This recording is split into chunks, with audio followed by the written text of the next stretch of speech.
اعوذ باللہ من الشیطان الرجیم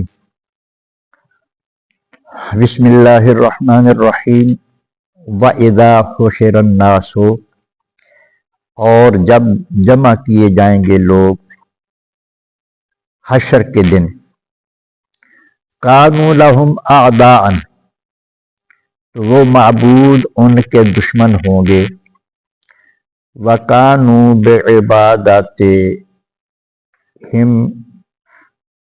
کافرون اور وہ ان کی عبادت کا انکار کریں گے۔ حشر کے دن مشرکین کا جو حال ہوگا اس کا بیان ہو رہا ہے۔ مشرک اللہ تبارک و تعالی کے ساتھ کسی چیز کو شریک بنانے والا، اللہ کے علاوہ کسی اور کو عبادت کے لائق سمجھنے والا مشرک ہوتا ہے۔ یہ جو مشرک تھے یا آج بھی کسی جگہ پہ ہندوستان میں وغیرہ جو بتوں کی پوجا کرنے والے ہیں، ان کا حال بیان ہو رہا ہے۔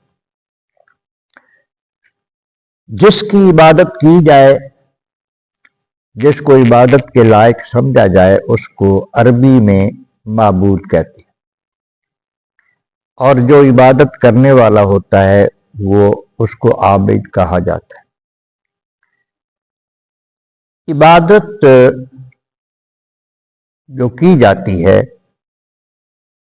وہ اس لیے کی جاتی ہے کہ عابد یعنی عبادت کرنے والے کو معبود سے، جس کی عبادت کی جا رہی ہے، اس سے فائدہ پہنچے۔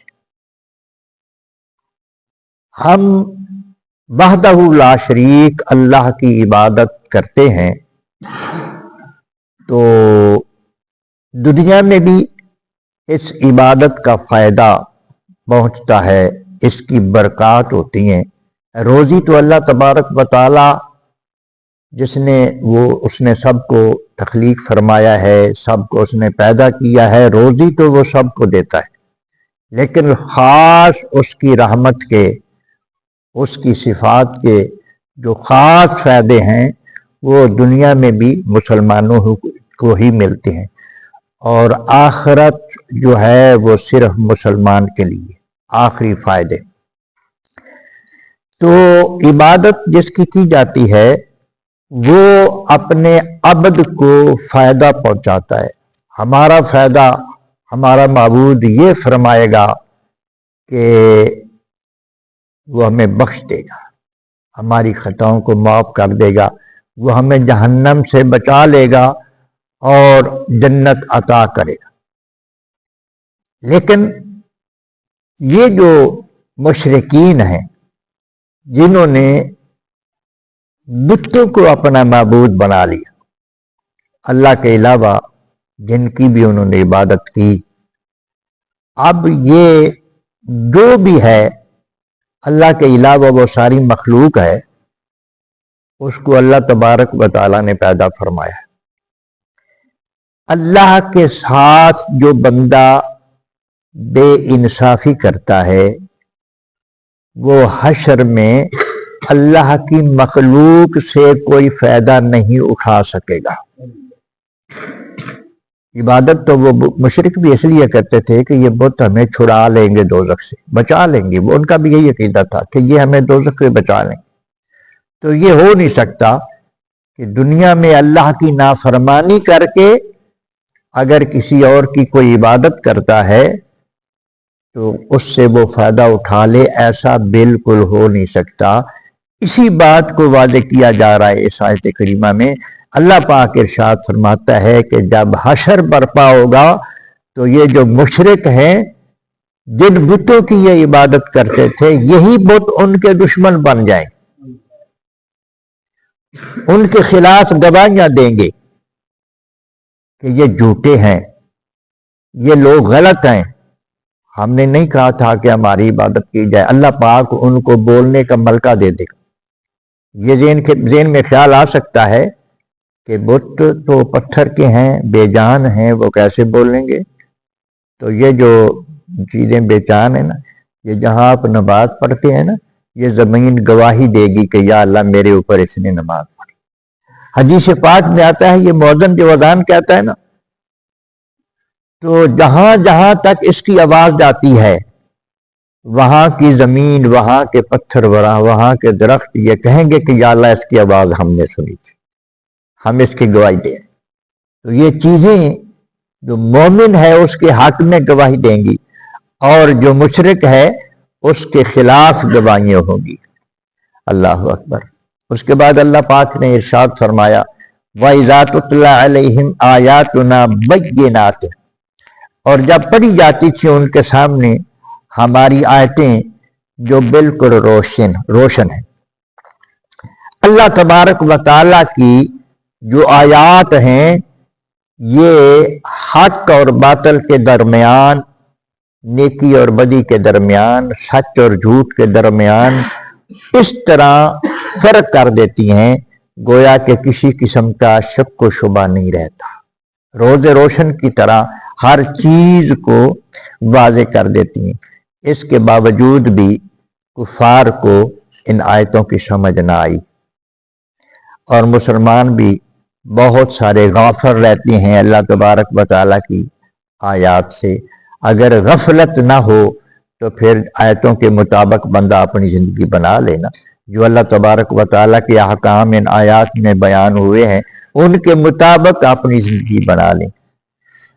اللہ اکبر۔ تو اللہ فرماتا ہے کہ جب پڑھی جاتی ہیں ان کے سامنے آیتیں، قال الذین کفروا للحق، تو کافر حق کے بارے میں کہتے ہیں، یعنی اللہ کا قرآن جو حق ہے اس کے بارے میں کہتے ہیں، لما جاءہم، جب ان کے پاس آیا، ھذا سحر مبین، یہ کھلا ہوا جادو۔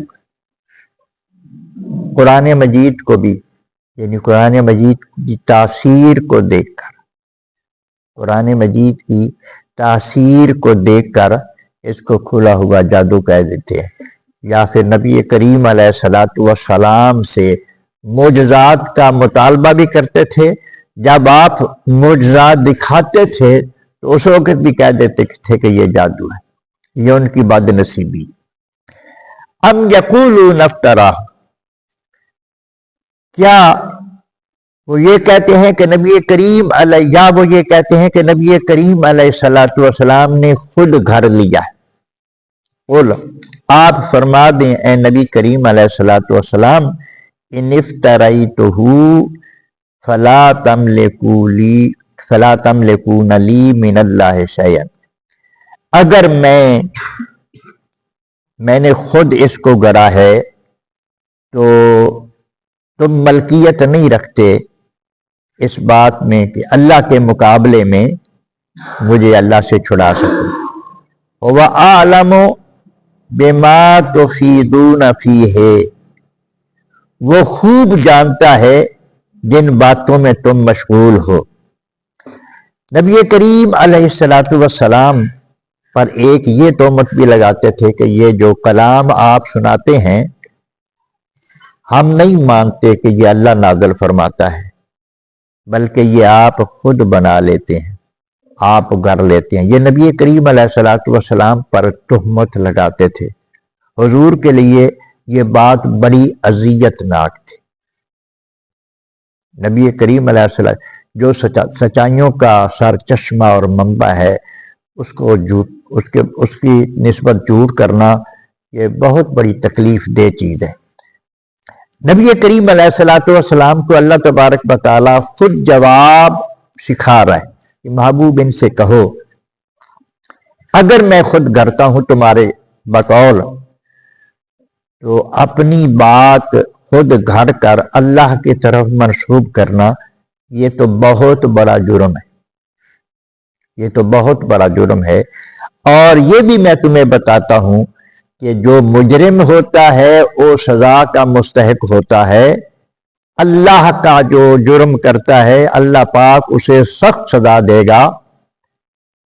تو کیا میرے بارے میں تم یہ سمجھتے ہو کہ میں تمہیں ہدایت کرتا ہوں اور خود اللہ پر بہتان ترازی کرتا ہوں، تو پھر جو بھی بہتان ترازی کرے گا اللہ تبارک و تعالیٰ کی پکڑ اس کے لیے ہوگی۔ تو مجھے پھر یہ ہے کہ میں اللہ کی پکڑ سے نہیں ڈرتا، میں سزا کا حقدار بن رہا ہوں۔ تو مجھے تو یہ بھی پتا ہے کہ اگر میں ایسا کروں اور میرا خدا مجھے پکڑنا چاہے، مثال دی جا رہی، مثال کے طور پر، اور یہ بفرض محال ہے، ایسا ہو نہیں سکتا، لیکن نبی کریم علیہ السلام، اللہ نے فرمایا کہ ان کو سمجھانے کے لیے یہ کہو کہ اگر اللہ مجھے پکڑے تو تم تو ساری دنیا، ساری کائنات مل کر بھی مجھے اللہ کے مقابلے میں کوئی نفع نہیں پہنچا سکتے، تم تو مجھے چھڑا ہی نہیں سکتے، تو میں کس وجہ سے ایسا کروں گا کہ اللہ پر بہتان باندھوں یا اپنا کلام اللہ کی طرف منسوب کروں؟ ان کو سمجھایا جا رہا ہے کہ ایسا نہیں ہے۔ اور اللہ تبارک ہوا عالم بما تفیدون فیہ، اللہ خوب جانتا ہے کہ تم کن باتوں میں مشغول ہو۔ وَكَفَى بِهِ شَهِيدًا بَيْنِي وَبَيْنَكُمْ، اور اللہ کافی گواہ ہے تمہارے درمیان اور میرے درمیان۔ تم جو مجھ پر تہمتیں لگا رہے ہو، مجھے صفائیوں کی کیا ضرورت ہے؟ تم خود اپنے اوپر ظلم کر رہے ہو، مجھ پر تہمتیں لگا رہے ہو، اور میرا خدا جانتا ہے کہ میں حق پر ہوں، مجھے اس نے حق دے کر بھیجا ہے، اور تم گمراہ ہو۔ میرے اور تمہارے درمیان اللہ کی گواہی کافی ہے۔ وَهُوَ الْغَفُورُ الرَّحِيمُ، ان کو سارا کچھ بتا کے کہ تمہارا کیا حشر ہوگا، تمہارے معبود تمہارے دشمن بن جائیں گے اور تم اللہ کے قہر و غضب کا نشانہ بنو گے، یہ سارا کچھ بتانے کے باوجود اللہ کی دو صفتوں کا پھر اللہ بیان فرما دیا ہے اللہ پاک نے کہ وَهُوَ الْغَفُورُ الرَّحِيمُ، وہ بے شک عذاب دینے والا بھی ہے لیکن وہ بخشنے والا بھی ہے اور وہ رحم کرنے والا بھی ہے۔ اگر تم سچے دل سے توبہ کر دو گے وہ تمہارے گناہ معاف بھی کر دے گا اور تم پر رحم و کرم بھی فرما دے گا۔ اللہ پاک سمجھنے کی، عمل پیرا ہونے کی توفیق عطا